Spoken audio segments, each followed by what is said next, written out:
नमस्कार साथियों, मैं संजय नामदेव। स्वागत है आपका हमारे यूट्यूब चैनल पर। आज हम कक्षा 9 अध्याय 2 बहुपद की प्रश्नावली 2.4 के प्रश्नों को आपको हल करवाएंगे। प्रश्नावली 2.4 आप देख रहे हैं। पहला प्रश्न है, बताइए कि निम्नलिखित बहुपदों में से किस बहुपद का एक गुणनखंड x ऋण x धन 1 है। हमें बताना है कि ये जो पहला, दूसरा, तीसरा, ये 4 प्रश्न में दिए हैं, इन सभी जो बहुपद हैं, इन बहुपदों का में से कौन से का गुणनखंड x+1 है और कौन से का नहीं है। तो इसके लिए हमने 2.3 में जो प्रश्नावली पढ़ी है, वहाँ पे हमने देखा था कि क्या करते हैं। आइए इसको हम हल करके आपको दिखाते हैं सीधा सीधा। यहाँ पर आप देखिए कि जो हमारा प्रश्न है, इस पहला, इसको हम क्या मान लेंगे, माना px = x³ + x² + x+1। इसको हम ऐसा लिख लेते हैं। अब शेषफल प्रमेय का हम प्रयोग करेंगे। शेषफल प्रमेय से x+1 को हम मानेंगे 0 के बराबर। यहाँ से x हमारा हो जाएगा -1 के बराबर, और ये जो x बराबर -1 है, ये इस px में हम रखते हैं, x के स्थान पर हम रखते हैं -1। देखिए जहाँ जहाँ x लिखा है वहाँ वहाँ हमें माइनस का 1 लिखना है। हम माइनस का 1 लिखते हैं, x के स्थान पर -1⁻3 धन -1⁻2 कोष्ठक के अंदर -1 और ये प्लस का 1। सरल करेंगे तो -1 जो 3 होती है विषम घातांक है, इसलिए -1 रहेगा। यहाँ पर सम घातांक है तो यहाँ पे +1 रहेगा। ये माइनस बाहर आ जाता है तो ये -1 हो जाएगा और +1 ऐसा का ऐसा।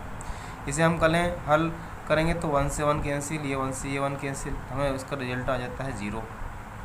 इस तरह से हमने पाया कि हमने जब शेषफल प्रमेय से x+1 = 0 रख के बहुपद में x के स्थान पर -1 रखा है, तो हमें उसका उत्तर क्या गया, 0। इस प्रकार से शेषफल हमें क्या आ रहा है, 0 आ गया। चूँकि शेषफल क्या है, चूँकि शेषफल 0 है, इसलिए हम ये कहेंगे कि x+1 px का मतलब x³ + x² + x+1 का एक गुणनखंड है। ये गुणनखंड हो जाएगा। अब इसी प्रकार इसका जो दूसरा प्रश्न है, px = x⁴ x³ + x² + x+1 में भी हम शेषफल प्रमेय से x+1 को 0 के बराबर रखते हैं, तो x बराबर -1 आ जाएगा। हम यहाँ x बराबर -1 रखेंगे तो x के स्थान पे -1 मतलब 4 घात, यहाँ पे 3 घात, फिर x की घात 2 प्लस x है तो -1 और +1 इसे लिख देंगे। अगली स्टेप में 4 घात सम घातांक है, इसलिए +1, विषम घातांक है 3, -1, फिर सम घातांक है 2 तो +1, फिर माइनस बाहर आ जाएगा और ये आपका +1। इसे यदि हल करेंगे तो +1 -1 से कैंसिल, ये +1 -1 से कैंसिल, मतलब शेषफल हमें मिला 1। चूँकि शेषफल 0 नहीं है, शेषफल क्या आ रहा है, यहाँ पे हमें 1 आ रहा है, 0 नहीं है, 0 के बराबर नहीं है, इसलिए हम कहेंगे कि जो x+1 है यहाँ इस px का मतलब दिए गए बहुपद का गुणनखंड नहीं है, ये गुणनखंड नहीं होगा। आइए इसका तीसरा प्रश्न देखते हैं। अब यहाँ पर -1 हम रखेंगे तो -1 की पावर 4 हो जाएगी, 3x⁻, यहाँ पे होल पावर 3 हो जाएगी, और 3x के स्थान पर -1 का होल स्क्वायर, फिर -1 कोष्ठक में और +1। हमने x के स्थान पे -1 रख दिया है।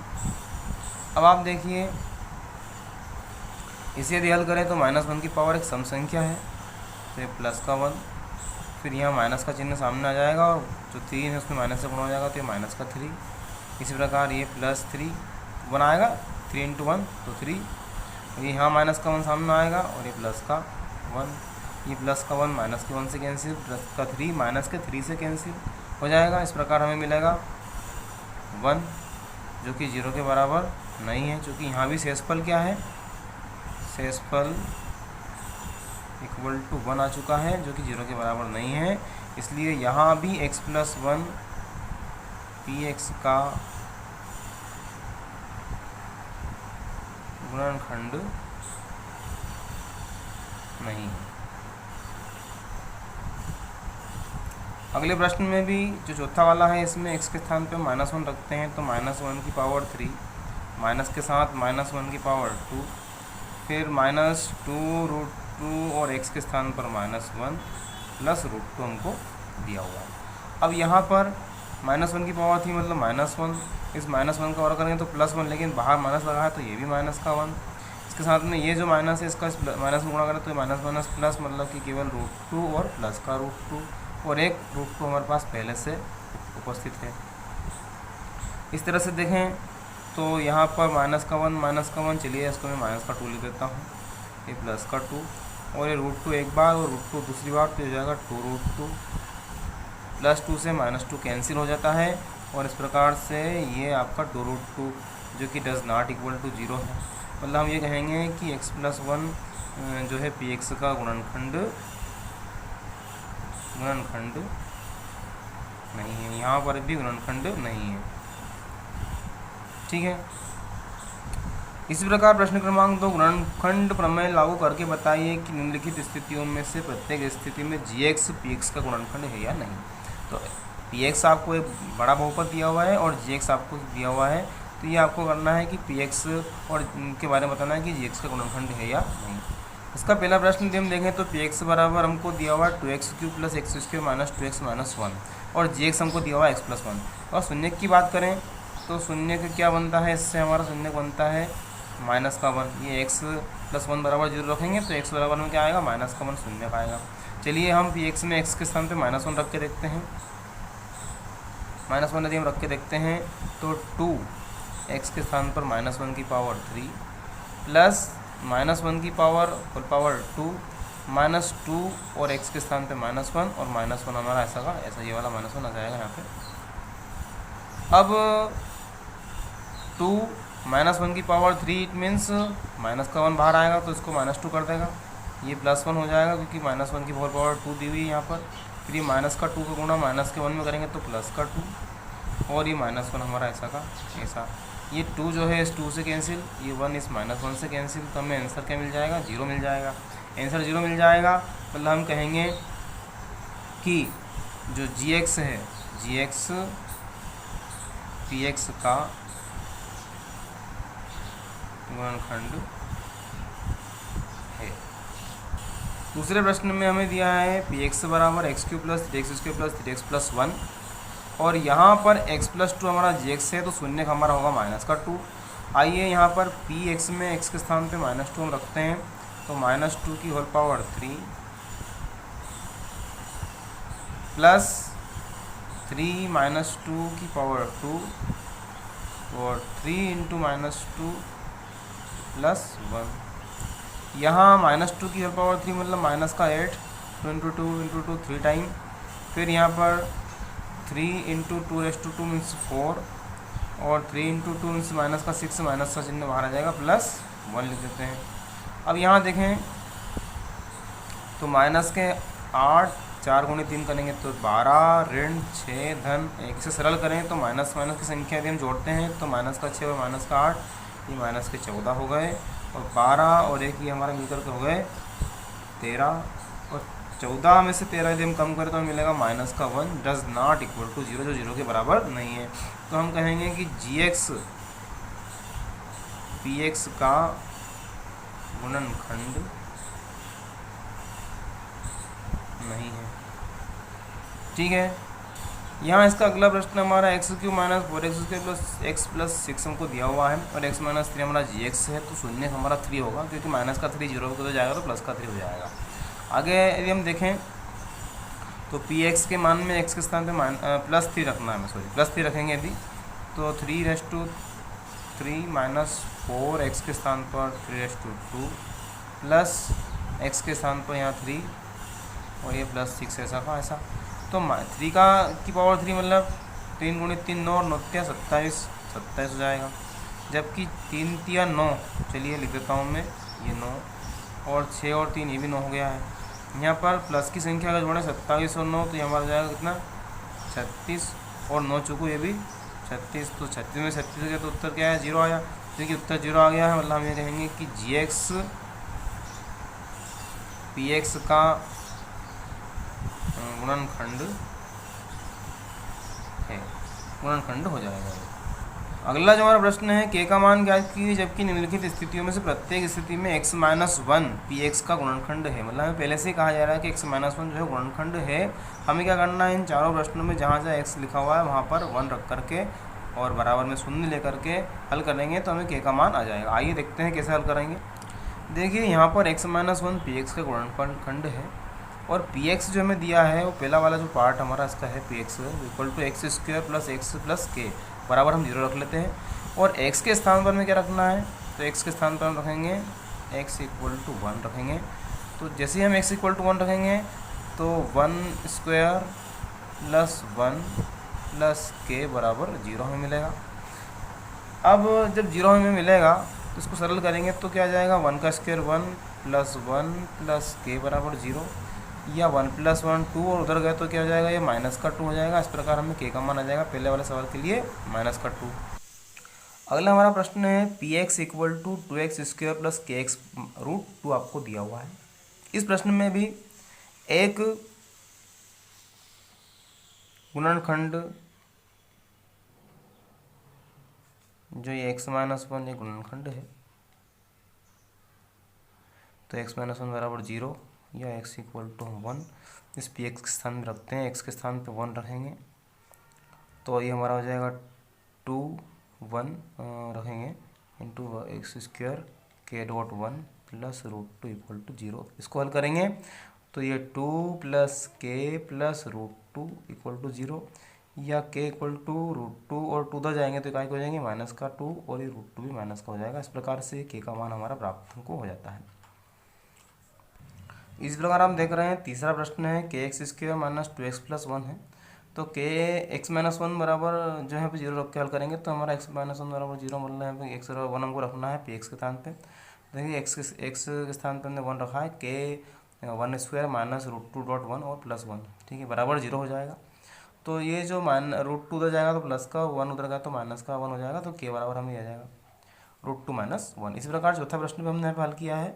आप देख रहे हैं कि के x square minus 3x plus के को हमने हल किया है, तो यहाँ पे 1 रखा हमने x के स्थान पर, के 1 स्क्वायर माइनस 3 इंटू 1 प्लस के, तो के प्लस के हो जाएगा 2k और माइनस 3 उधर आया तो प्लस का, तो 3/2 हमारा के का मान प्राप्त हमें हो जाता है। अगला जो हमारा प्रश्न है गुणनखंड ज्ञात कीजिए 12x स्क्वायर ऋण 7x धन 1 और 2x स्क्वायर धन 7x धन 3। इन दिए गए चौथे प्रश्न में सभी हमको गुणनखंड ज्ञात करना है। पहला प्रश्न है 12x की घात 2 ऋण 7x धन 1, इसका हमें गुणनखंड ज्ञात करना है। तो गुणनखंड करने के लिए नियम हमें पता ही है कि जो x की घात 2 का गुणांक है और अचर पद जो है इसके गुणा करेंगे हम, तो 12 गुणित 1 करेंगे, मतलब 12 आना चाहिए। ऋण 7 के ऐसे टुकड़े करेंगे कि गुणा करने पर क्या मिल जाए, 12 मिल जाए, और जोड़ने या घटाने पर क्या आ जाए, 7 आ जाए। तो आप देखिए 7 के 2 टुकड़े यदि हम करें, मान लो 5 और 2 करें तो 5 दूना 10 होता है। इसी प्रकार 4 और 3 करें तो 4 3 12 होता है, और जोड़ने पर क्या आ जाएगा, 4 और 3 7, मतलब हम ये इसको ऐसे लिखेंगे 12x की घात 2 ऋण 4x ऋण 3x धन 1, ठीक है। तो ऋण के 4 और ऋण के 3 मिलके 7, और 4 गुणित 3 करेंगे तो माइनस का 4 माइनस का 3 का गुणा होगा तो 12 आ जाएगा। इस तरह से ये दोनों का जोड़ा बना लेते हैं। जोड़ा बना करके यहाँ से हम देख रहे हैं कि 4 कॉमन आ जाएगा, x कॉमन आ जाएगा, तो यहाँ 4 3 12 3 बचा और 1 बचा x, 2 घात में से 1 घात चली गई और 4x बाहर चला गया तो यहाँ बचा ऋण का 1। अब यहाँ हम देख रहे हैं कुछ भी कॉमन नहीं आ रहा तो हम माइनस का चिन्ह कॉमन ले लेंगे, तो 3x ऋण 1 बचेगा। अब 3x ऋण दोनों 1 2 है दोनों कोष्टक में है, यहाँ पर इसे हम कॉमन लेंगे तो 3x ऋण 1 दोनों जगह से हमने कॉमन लिया है, तो ये 4x ऋण 1 में मिलेगा। मतलब ये हमारा गुणनखंड पहले सवाल का हो जाता है। इसी प्रकार इस दूसरे प्रश्न में 2x square plus 7x plus 3 के लिए हम देखें तो हमें 2 इंटू 3 मतलब 6 लाना है। 7 के 2 टुकड़े इस प्रकार हो जाएंगे 6x प्लस x प्लस 3, ठीक है।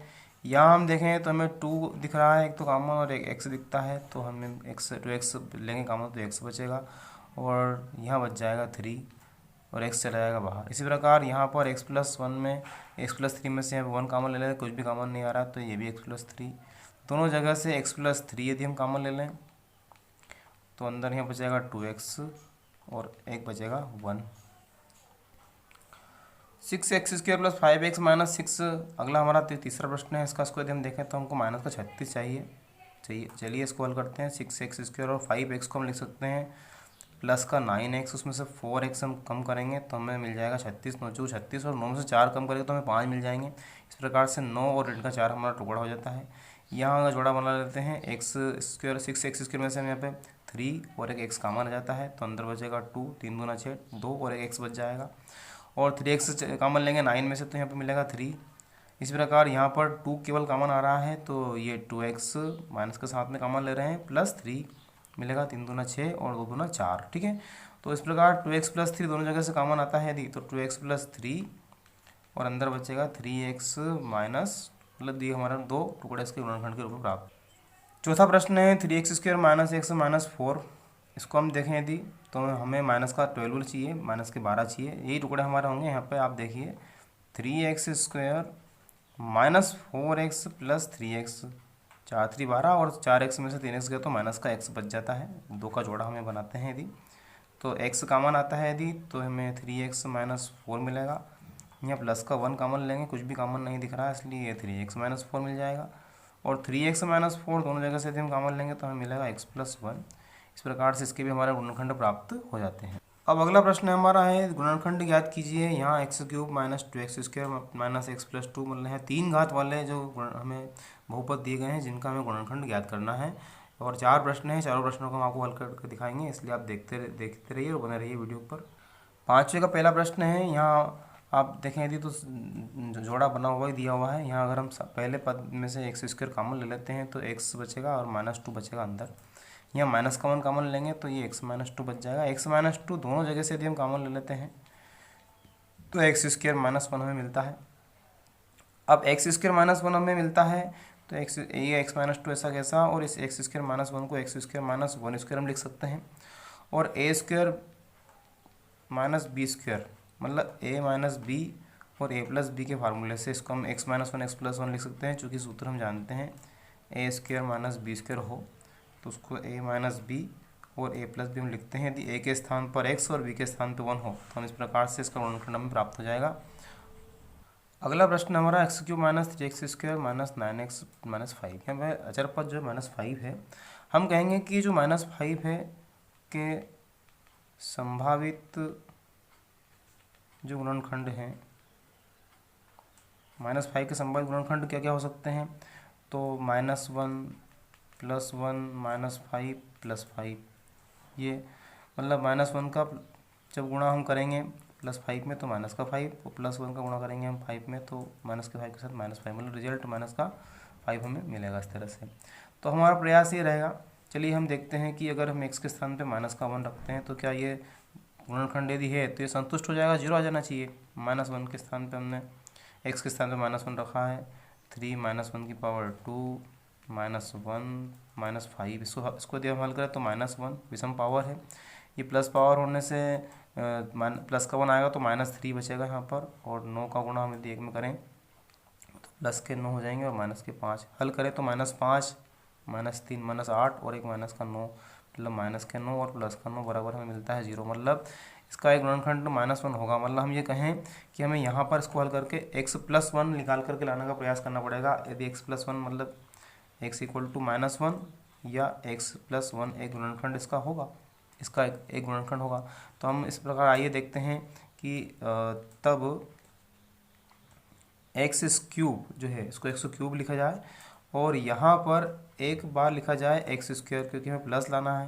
तो चलिए x² लिखा हमने, यदि हमने x² लिखा तो -3x² को हम लिखेंगे 4x² माइनस के साथ, 4x² में से x² कम करेंगे तो हमें क्या मिलेगा, 3x² मिलेगा। अब ये माइनस का लिखा हुआ है तो यह अगला पद भी हमारा माइनस का 4x मिल जाए हमें, तो 9x में से 4x चला गया तो हमारे पास बचा माइनस का 5x बचा, है ना, और -5 हमारे पास ऑलरेडी है। तो इस प्रकार ये जो दोनों पद हैं और ये जो दोनों पद हैं इनके जोड़े हमने बनाए हैं। ठीक है, यहाँ हम क्या करेंगे, x² कॉमन लेते हैं तो अंदर मिलेगा x प्लस 1, माइनस का 4x कॉमन लेंगे तो x प्लस 1, माइनस का 5 कॉमन लेंगे तो x प्लस 1, और सभी जगह से यदि x प्लस 1 हम कॉमन ले लेते हैं तो अंदर बचेगा x प्लस 1 कॉमन लिया, अंदर बचेगा, आइए महिला गोष्ठ लगा के लिख देते हैं x² माइनस 4x माइनस 5। अब इसको हम अलग हल कर लेते हैं गुणनखंड के रूप में, तो x माइनस 1 तो ऐसा कैसा, यहाँ टुकड़े यदि हम करें तो एक्स स्क्वायर 5 लाना है माइनस का, और यहाँ पर माइनस का 4 है तो लिख देंगे 5x माइनस का और प्लस का x माइनस 5, ऐसे इसको लिख देंगे। यहाँ जोड़ा बनेगा तो x प्लस 1, यहाँ से x कॉमन यदि हम लेते हैं तो अंदर बचेगा x माइनस 5, प्लस का 1 कॉमन लेते हैं तो x माइनस 5, x माइनस 5 फिर हम कॉमन ले लेते हैं तो x माइनस 5 और ये x प्लस 1 बच जाएगा अंदर। इस प्रकार गुणनखंड हमारे हो जाते हैं। इसका तीसरा प्रश्न है जिसका अचर पद b से आप देख रहे हैं। अगर अचर पद b से तो यहाँ पर भी हम प्रयास करें कि हम x प्लस 1 लाने का प्रयास करें यदि, तो डायरेक्टली हम इसको देखें x की घात 3। अब 13x स्क्वायर में से हम 1x स्क्वायर लिख लेते हैं। अब हमारे पास बचा 12x स्क्वायर, 12 और एक 13x स्क्वायर हो गया। अब 12x स्क्वायर बचा तो 32x में से हम यहाँ 12x निकाल लें यदि, तो 32 में से 12 गए तो 20x बचे। ये 20x प्लस 20 जोड़ा बना देते हैं। यहाँ से x की घात 2 कॉमन लेंगे यदि, तो अंदर बचेगा x प्लस 1। यहाँ से 12 और x कॉमन लेते हैं तो अंदर बचेगा x प्लस 1, 12x चला गया बाहर। 20 कॉमन ले लेते हैं तो यहाँ भी x प्लस 1 बचेगा। अब x प्लस 1 दोनों जगह से यदि हम कॉमन ले लेते हैं तो एक्स स्क्वायर धन के 12x धन 20 बच जाएंगे। अब x प्लस 1 ऐसा कैसा लिख देते हैं 12x, चलिए एक्स स्क्वायर 10x धन 2x टुकड़े मान लो हम कर देते हैं, 2x 10 दूना 20 और जोड़ेंगे तो 12। अब x प्लस 1 इसी प्रकार लिख देते हैं, x कॉमन लेंगे तो x प्लस 10, 2 कॉमन लेंगे तो x प्लस 10। चलिए आगे बढ़ें, x प्लस 10 कॉमन दोनों जगह से ले लेते हैं तो x प्लस 10 कॉमन आ गया और ये x प्लस 2 अंदर बच जाएगा। इस प्रकार गुणनखंड प्राप्त हो जाएंगे। इसका अगला प्रश्न है 2y³ plus y square minus 2y minus 1। Directly यहाँ पे यदि हम वाई स्क्वायर कॉमन ले लेते हैं, वाई स्क्वायर मान लो कॉमन लेते हैं तो अंदर बचेगा 2y प्लस 1, माइनस का 1 कॉमन ले लेते हैं तो अंदर बचेगा 2y प्लस 1। 2y प्लस 1 दोनों जगह से यदि हम कॉमन ले लेते हैं तो ये वाई स्क्वायर माइनस 1 बचेगा, और माइनस 1 को लिख सकते हैं 1 का स्क्वायर, तो 2y प्लस 1 ऐसा कैसा, और ये y माइनस 1 और y प्लस 1 हो जाएगा। सूत्र है हमारा a square minus B square हो तो a माइनस बी और a प्लस बी इसको हम लिख सकते हैं। इस प्रकार से हमारे गुणनखंड हमें प्राप्त हो जाते हैं।